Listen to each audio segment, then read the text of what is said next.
Dr. Rachana Desai. And it is my pleasure to welcome you this afternoon, Rachana, and thank you for being willing to present to us on this very interesting topic. In fact, I just mentioned to my undergrads this morning that I hope that they will join, given that they are currently exploring adolescence. So let's see how many turn out. Otherwise, I'm so grateful that you're allowing us to record this because I'd love to share it with them afterwards as well. But colleagues, if I can introduce you to Rachana, to Dr. Desai. She completed her PhD at Maastricht University and is currently a postdoctoral fellow at the Center of Excellence in Human Development at the University of Witwatersrand. And her current research activities, as you can see by the nature of her, or by the title of her talk this afternoon, is around understanding how adolescents navigate their social and digital worlds against the backdrop of rapid urbanization, technological advancements, a global pandemic, economic inequality and violence. So to understand, her research is therefore aimed at understanding how young South Africans, through the use of storytelling and technology, capture their lived experiences. So Dr. Desai has several awards and accolades, including the recipient of several grants, as well as being a national finalist in one of the largest science communication competitions in the world, namely Famelab. So we are really honored to have you here this afternoon, Rachana. And I'm just admitting people every second now, just showing the large audience we have. So I'm going to hand over to you. Thanks very much once again. And for those of you who are new to the colloquium, our speakers usually present for about 30 to 45 minutes, and we then allow some questions at the end. But please feel free to post your questions in the chat, and we will then attend to these after the presentation. So thank you very much, and over to you, Rachana. Thank you so much for that introduction. So the COVID-19 pandemic shifted the entire world onto virtual neighborhoods, literally overnight, changing the way we live, learn, work, socialize, and move around. The digital revolution is here.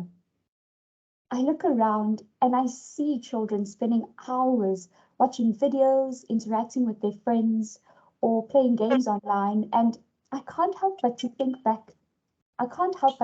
what life is like for a teen to grow up in the midst of a pandemic. I mean, we all grew up in a world where it was normal to be running about on the streets, going for sleepovers, and physically interacting with our friends. It's no wonder parents are full of questions about the digital future. Concerns like what's good and bad technology? Will my child lose the ability to interact in real life? And is too much technology and social media helping or harming my child? So my talk is really going to unpack the experiences and consequences of growing up in a digital world. I'm going to be bringing in diverse perspectives and interrogate not only the harms, but also prioritize the benefits. I'm also going to end off with some recommendations for policy and practice on how to prepare for a safe digital future for all.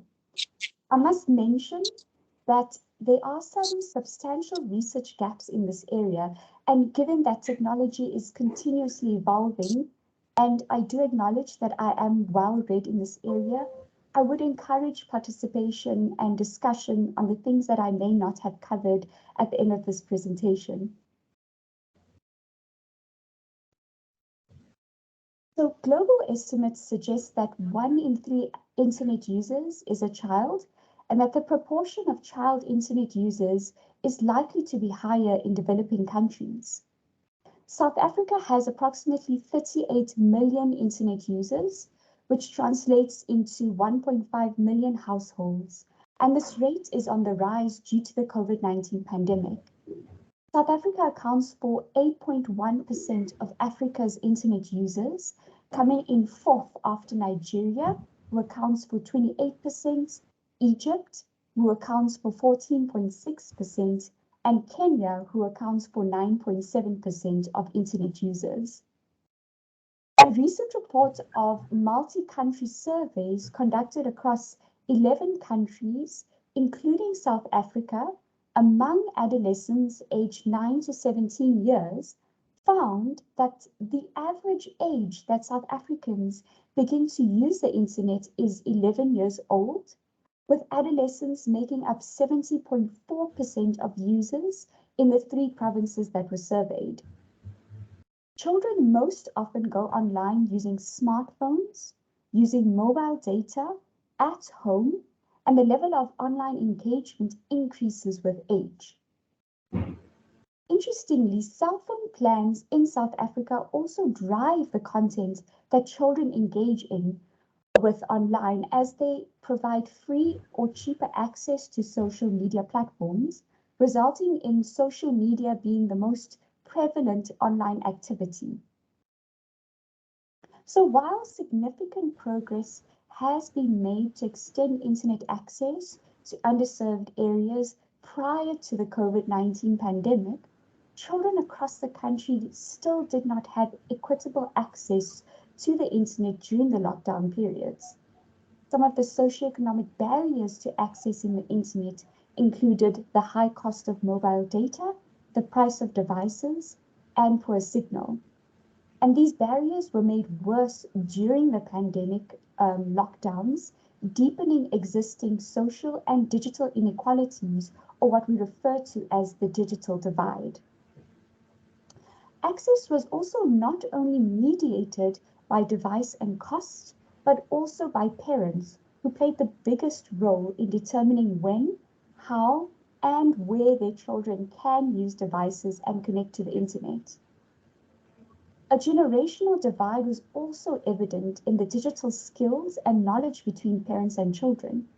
1 in 2 children report being better internet users than their parents in South Africa, and this results in parents having limited knowledge of the risks and opportunities that the digital world may offer, which in turn may prevent parents from appropriately intervening and guiding the child's online activities that are in line with their evolving capacities. So a lot of the time, the media projects a very negative picture of the digital world to the public, only emphasizing the risks and harms. But understanding the impact of the digital environment on children requires a balanced consideration, not only of the potential risks, but also the benefits of the online world.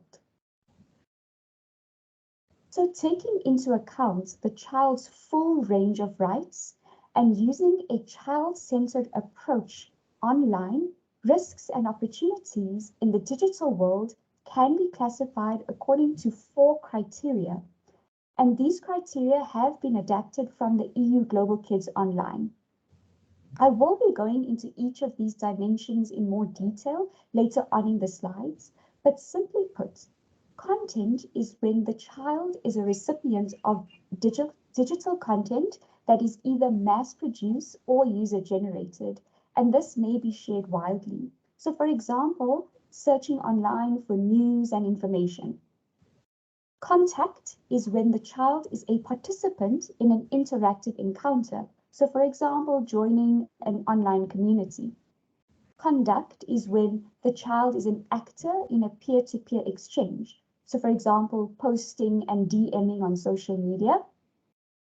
And contract is the datafication and commercialization of a child's personal data.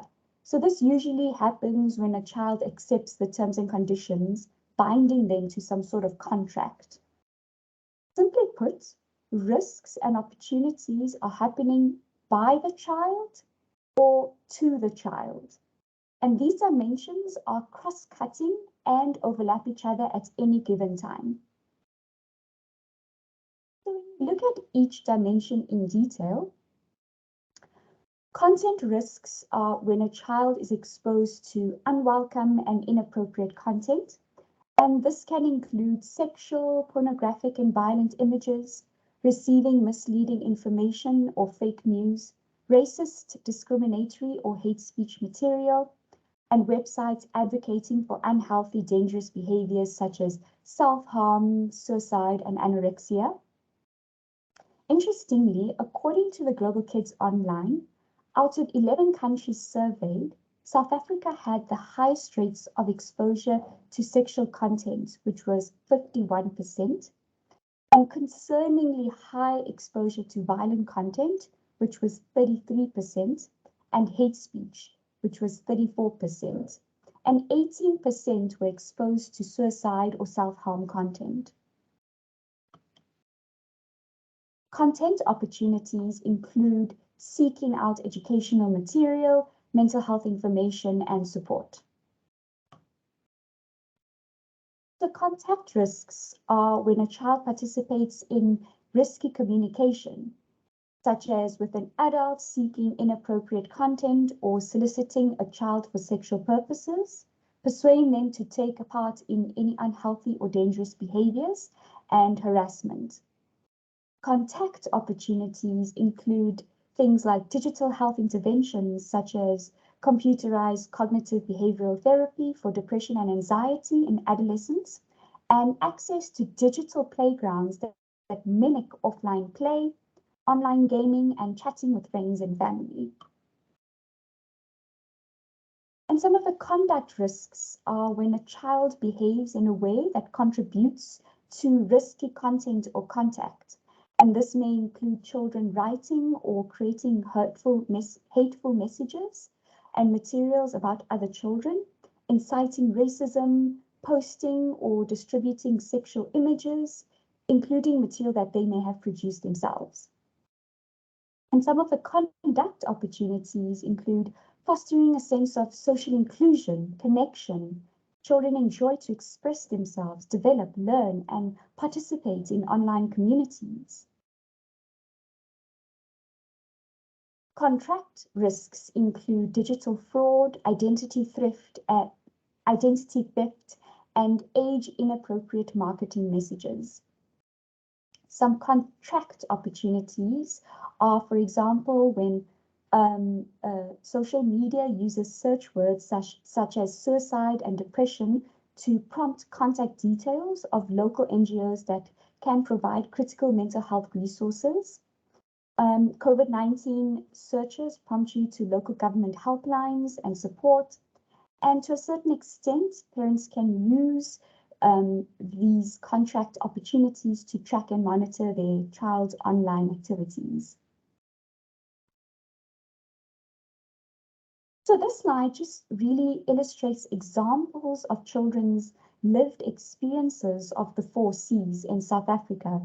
And this is taken from an adolescent cohort in Soweto called Beacon, a study that I am currently involved in, as well as the Global Kids Online in South Africa. So as you can see, when we look at content opportunities, children claim to use their phone to browse the internet for information. When we look at content risks, most people claim that they type in sexual messages that are not meant for them. When we look at contact opportunities, we see that children most often go online, most often use WhatsApp for communication without having to use any airtime. And when we look at the risks, we see that a child claimed that someone sent them a message on Facebook in order to send them nude pictures. When we look at some of the conduct opportunities, we see that a child has used Facebook to explore how other people live in outside of South Africa.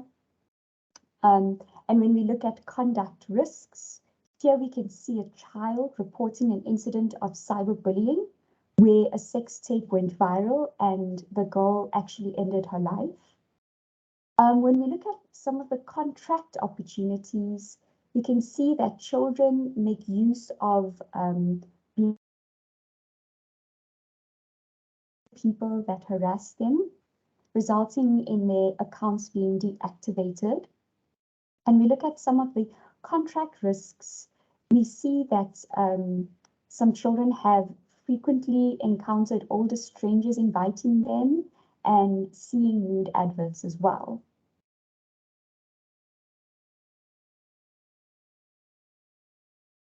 I'd like to also mention that not all exposure to risks lead to harms. So risk is rather the probability to harm, and harms include a range of negative consequences to a child's emotional, physical, and mental well-being. So, for example, exposure to online communities poses a risk to the child, but there's no certainty that this will result in any harmful consequences. So, participation in a public Facebook group could put a child at risk to sexual grooming, as adults may be posing as children. But this won't necessarily lead to harms if a child is able to prevent, foresee, and manage the attempted harassment. So harmful outcomes really depend on the child's circumstances. Offline vulnerabilities may spill over online and affect the way an adolescent behaves, communicates, or seeks content online. So children with pre-existing offline vulnerabilities present in the home, for example, harsh discipline, neglect, and parent-child conflict. Some vulnerabilities at school where the child has poor teacher and peer relationships, bullying or lack of support. And at the community level, where a child is exposed to violence and lack of green spaces for play, are possibly at greater risk for harms online. And some of the protective factors offline include positive communication and interaction with the child in the digital space on the part of the parent at home. At school, positive peer interactions and social support, digital literacy by teachers. Should a child report any distress from exposure to risks in the online space? And at the level of the community, mental health services and support, as well as child-friendly spaces, can all become protective mechanisms in online interactions. So, for example, research has shown that online and offline bullying are related. So victims and perpetrators of cyberbullying tend to report weaker offline social connections and support from friends and family, higher rates of loneliness, and lower psychological well-being. Cyberbullying is also associated with a long list of offline externalizing behaviors and impulsive personalities. Another example would be if a child is struggling with offline mental health problems, they may be more likely to seek out mental health information and support online. And alternatively, children struggling with mental health may also seek out negative content online, which may amplify their current mental health issues, and this may result in self-harm.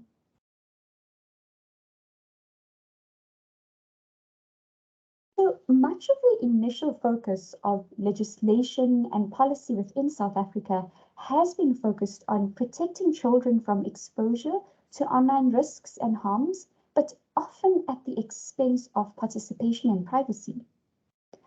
So we really need to strike a balance. We really need to strike the optimal balance between children's rights to protection and participation.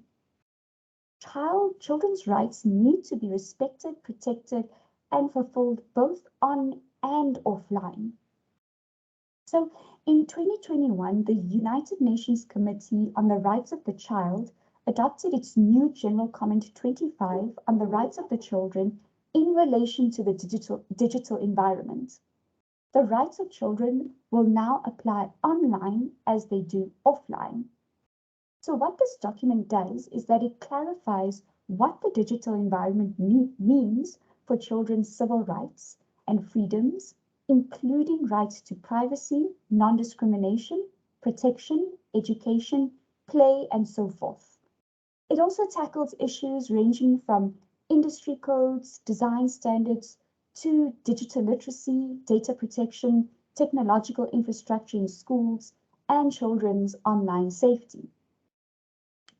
Notably, they took into consideration child voices around the globe, recognizing that children occupy the digital space along with adults and therefore are active users and should be involved in all said processes. It explains the accountability of the state as the primary duty bearer in ensuring that all of these provisions are adhered to. However, there is debate around the role of big tech companies in taking the responsibility of protecting children from online harms. So we all know that while big tech companies have a history of breaching child rights online, if you've been following the news more recently, internal documents leaked by a former Facebook employee showed that the company knew Instagram could have harmful mental health effects on teens, particularly around body image. The metaverse, which for those of you who don't know, refers to a network of virtual reality worlds that is now owned by Meta, or what we know as Facebook, has seen adults posing as children, and children were groomed into sexually explicit interactions. So, since these discoveries were made, Meta is now attempting to shift attention from their mistakes by rolling out parental guides, use timers, and content control features that consumers should have had a long time ago. So now parents will be able to see how much time their kids are spending on the app, set time limits. They'll be getting notifications when their children report another account and get regular updates on who their children are following, who's following them. For the user, there will be a proactive detection technology. So this scans for suspicious patterns of activity, such as a user who repeatedly sets up new profiles or messages a large number of people that they don't know. It will also be placing under 18 users into private or friend-only accounts by default. And they will also be educating young people with in-app tips on how to avoid unwanted interactions. But the thing is, though, parents have always had the ability to block children from accessing age-related apps on smartphones for years. And well, the fact that social media apps are only now putting controls in place just shows how well social media companies could profit ahead of promoting social good. But is this all too little too late? Unfortunately, the demands for big tech companies to do more to prevent these incidences from these child harms from happening have been around for a really long time. And it just seems that we are locked in a cycle of new technology, emerging risks, and then moral panic. And not much changes. So ultimately, there's only so much that parental controls, AI technology, and age verification can achieve. But we also need to take a shift and look at the role that other stakeholders could play as well. And right now, it seems that parents play the biggest role. So for decades, parenting has been characterized in terms of 4 broad global styles, and these styles can be extended to parenting in the digital world. While the following table doesn't present any specific order or preferred type of parenting style, it can be helpful for parents and caregivers to position themselves. So when we look at the authoritarian parenting style, these parents set strict rules about going online or ban their children from completely going online. Children tend to lack support and guidance when they are allowed to go online. And so these restrictive parenting practices, which prevent children from developing the necessary skills and capacities to both stay safe online and to realize the benefits and opportunities that the internet and technology offer, are often fueled by fear and a sense of disempowerment on the part of the parent. Yet these parenting styles and approaches to keeping children safe online also undermine the child's own sense of agency and ultimately their safety. Parents often think that banning social media and internet will keep their child safe, but that's not the case, as most often their peers and networks are anyways on social media and online communication platforms. And so banning the internet and connectivity results in children possibly being socially excluded. When we look at the permissive style of parenting, children go online in a very unregulated way and lack the guidance and protection from the dangers that the internet may pose. When we look at neglectful parenting styles, simply put, they are just uninvolved in their child's online activities. So as neglectful parenting styles may fuel risk behavior offline, this may also be extended online. And here, children may be interacting with negative content like pornographic sites or are being cyberbullied, and parents won't even know about this. And now when we look at the authoritative parenting style, here we see that parents themselves are modeling good citizenship. So this includes elements of social literacy, digital literacy, community engagement, accountability, respecting others' rights and perspectives, not only online but offline as well. It takes the notion of do what I do rather than do what I say. And here we see that parents are empowered to become media literate themselves. And a good example is when parents ask their children to show them how social media apps work. They parent with social media and they collaborate with children in the digital spaces. They don't control all. So while parent controls and surveillance tech have their place, it may also teach children that these are solutions to the way people stay safe. And in this hyper-connected world, it's rather the internal safeguards like empathy, resilience, and values that are more powerful and serve our children throughout their lives, whether it's online or offline. So, well, removing all risk from their lives also doesn't build resilience and develop citizenship skills. So positive parenting is really about finding the right balance. And so here we can see that there are many different styles of parenting. And over the past few years, we've seen new styles develop as parents try to overcome today's online challenges. And while these different styles may have their respective merits and drawbacks, parents can take a blend of the characteristics best shown to bring results and create their own positive digital parenting style that finds the right balance to mentor, empower, and guide their children in the digital age. So when looking at the Global Kids Online report, we saw that nearly 1 in 2 child participants said that they never or hardly ever spoke to their parents about their internet use, and 60.5% were never or hardly ever encouraged by their parents to explore and learn new activities online. According to their children, 42% of parents never suggested ways for their children to use the internet safely. And we can also see from the discussions with parents and children from the Beacon study some examples of restrictive and permissive parenting styles that are evident in the digital world and digital parenting practices. I'll just give you a moment to read some of those quotes.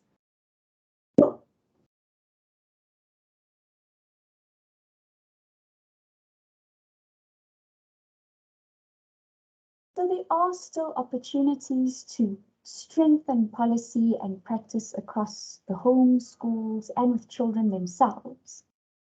Schools offer a critical platform for intervention and engagement with teachers, learners, and the wider school society. Digital literacy programs should be integrated into the curriculum. training for educators, parents, and children on digital literacy and age-appropriate internet and device access and use is also so critical. Programs are needed to empower parents and caregivers to support them in fostering healthy, resilient, and positive online behaviors in their children. And school policies, regulations, and guidelines should aim to balance the protection of children with their rights to privacy and use technology in ways that is appropriate to their age and evolving capacities. End off with a quote that technology opens the door to the world, but it's up to us to walk through it in a meaningful way. Thank you. Thank you, Rachana. Thank you so much. What an interesting talk. I have a couple of questions of my own that I would like to ask, but I don't want to sort of hog the call in any way. So if I can just open the floor to our colleagues online. If anybody has a comment that they would like to ask, please do raise your hand. Else you can also type it into the chat and I can read it from there. Oh, Leslie, I'm seeing now that you had a connection issue. Hopefully you were able to hear the talk still. So while we wait for people, Rachana, to perhaps think about some questions for you, throughout your talk, you refer a number of times to the Beacon study, and I'm not sure if anybody or how many people are familiar with the work. Could you tell us briefly about the Beacon study and maybe some of these exciting methods and measures that you use to engage young people in this research and in this project? Yes, thank you very much. So the Beacon study is an adolescent cohort study that's currently being conducted in Soweto, and we include adolescents between the ages of 11 and 13, as well as their biological parents into the study.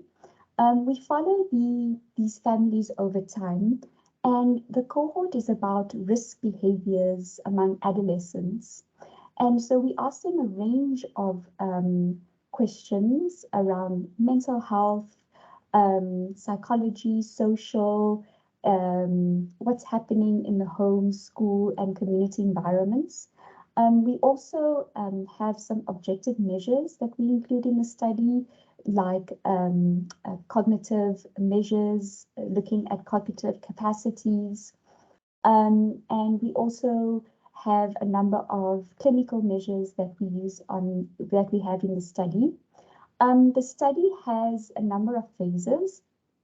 So it includes a formative phase where we conducted a number of community engagement activities and participatory engagement activities like focus group discussions, photo voice, community walks with the adolescents, which largely then informed the larger cohort study, which includes objective and subjective measures.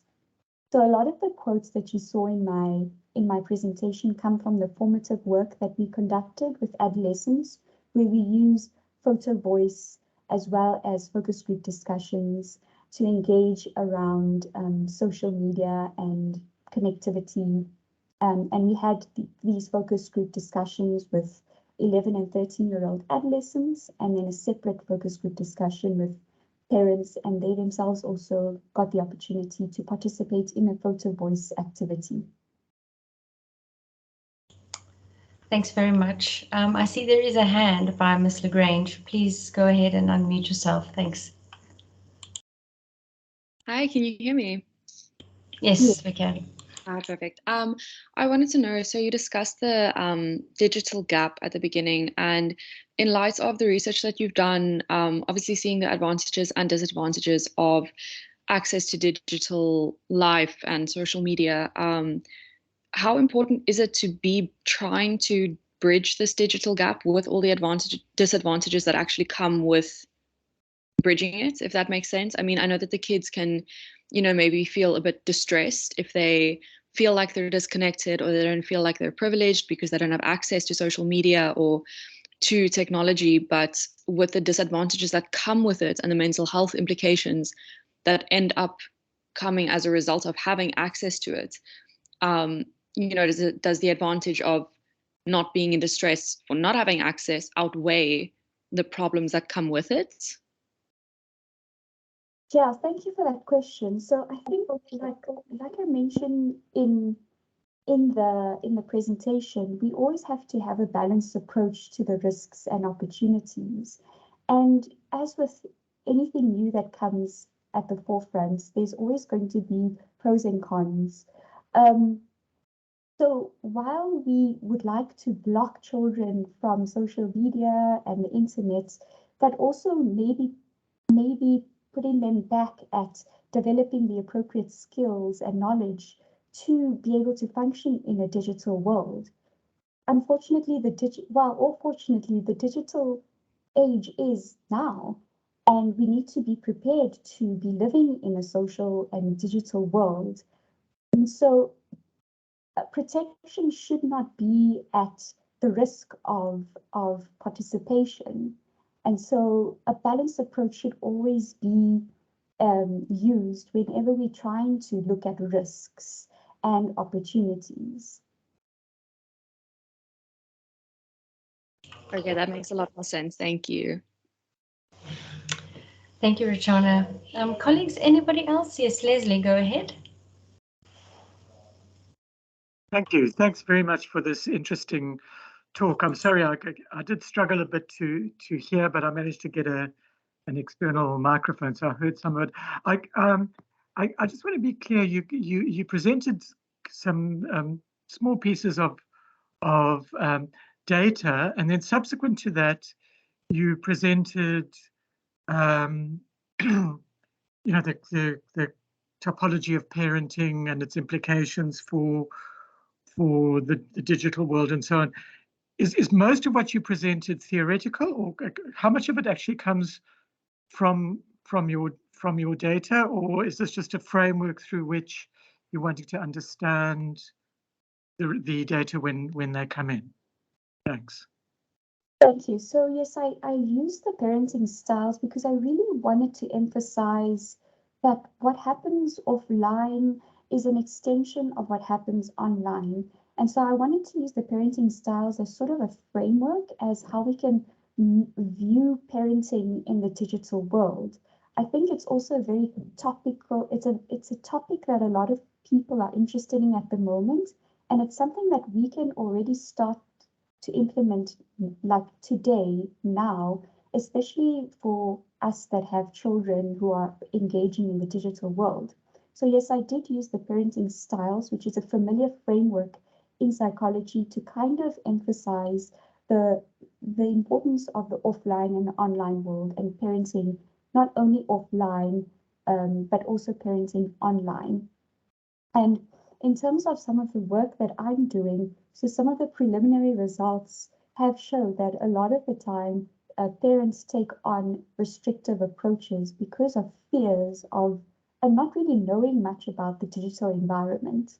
So a lot of my theoretical framework is informed by some of the preliminary results that have also been coming through from the Beacon study and some of the voices and the discussions that we've had in the focus group discussions.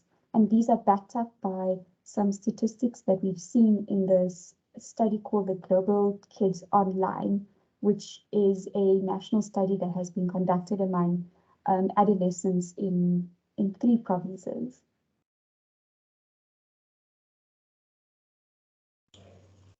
Thank you, Rachana. I see that there are 2 hands. Leslie, does that answer your question, or would you like a follow-up to that? No, that's fine. Thanks, Bronwyn. Thank you for the answer. Sure. I then see Zainab Carter. You have your hand up. Please do go ahead and unmute yourself. Hi, thanks Rachana for a wonderful presentation. I was quite interested to know, so your study looks at socialization in the digital world. In your focus groups or in your readings, have you come across information about how socialization in the digital world affects socialization in perhaps the real world? Because obviously the rules of engagement is quite different digitally than when one is face to face with a friend or someone else. Yeah, right. So, I mean, the communication and interaction in the digital world is a little bit different than the real world. I mean, you have things like trolling, flaming, ghosting, things that you don't really encounter in the real world. And so you do see these new forms of communication in the offline world. But I think I'd also like to emphasize the benefits of interacting in a digital space, in that it provides connection. It also allows you to develop a sense of identity.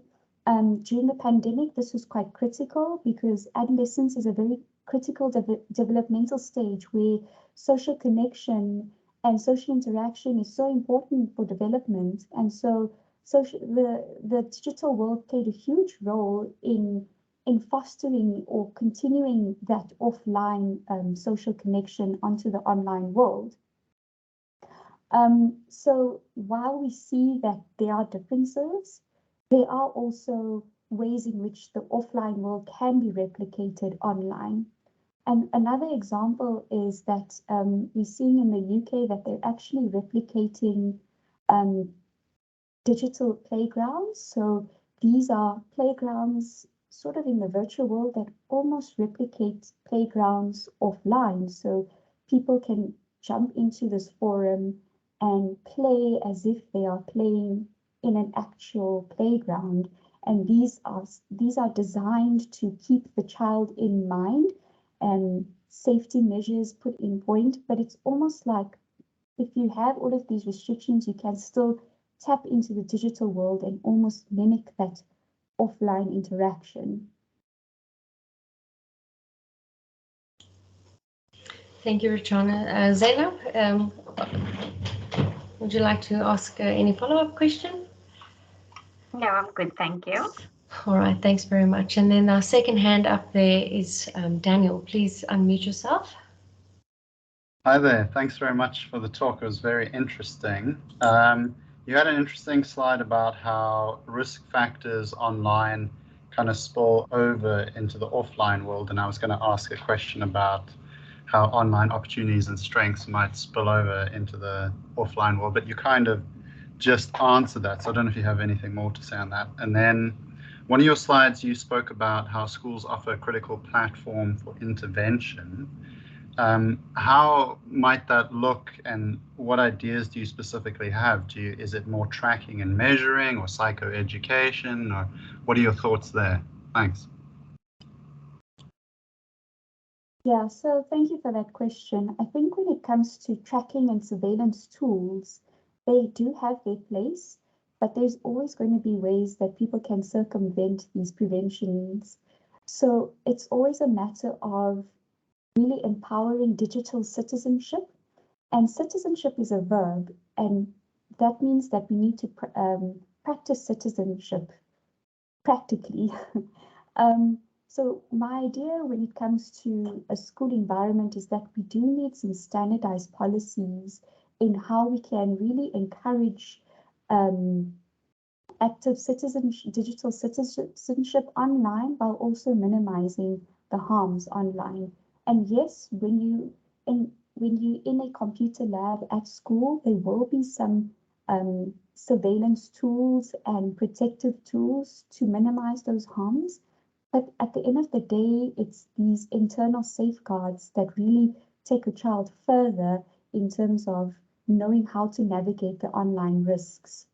So my idea would be to have these policies in place and standardize them, because at the moment we see in schools that some schools have fully adopted technology and other schools are only starting to, and others just completely don't have it.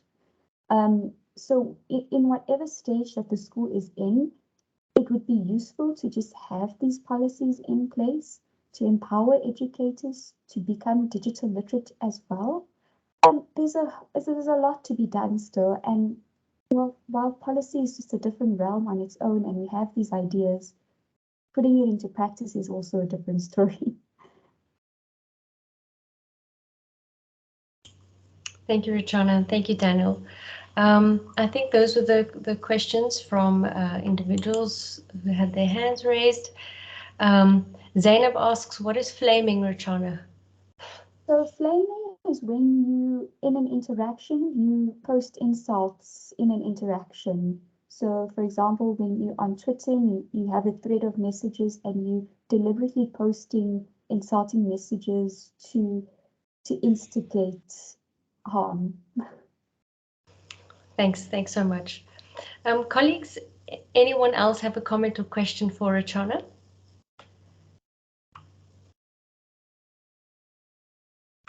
Rachana, this is undoubtedly a fascinating sort of area to be exploring right now, given that, you know, I think, as you said, it was so difficult for parents, teachers, for adolescents themselves just to navigate the past 2 years and having been so sort of deeply ingrained in an online environment, whether that be educational or whether that be socially, and now almost trying to take a step back and understanding what some of the consequences of that has been.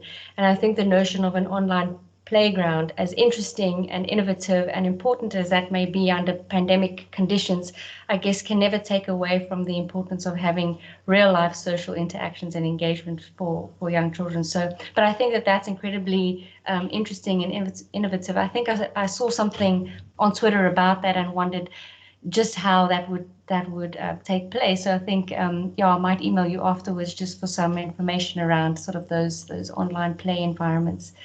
So thank you for this for this talk this afternoon, and also for allowing some time at the end now for us to be able to ask you some more questions. And we can see that this is definitely research that is going to be quite interesting and enlightening, whether that be in terms of how parents can, I guess, be informed about navigating these online worlds with their adolescents without being too restrictive or being too permissive. I think that's going to be interesting to see, and to see more about how you're engaging young people in this research and how they experience that, and even towards improving parent-child interactions and relationships and what that may look like. I know that there's some interesting things that the Beacon study has planned. So all the best for that, and we look forward to seeing what comes out of this research. So thank you to everyone who has joined online, and thank you, Rachana, once again. And yeah, and good luck with this work. We'll definitely be watching this space online, I guess. Thank you so much. And anyone who's interested in any of the work or would like to have any follow-up questions, please feel free to email me. I will put my email in the chat. And yeah, I'd love to have more discussions about this. Thank you very much. Excellent. Thank you, Rachana. Thank you, colleagues. Have a good afternoon. Bye.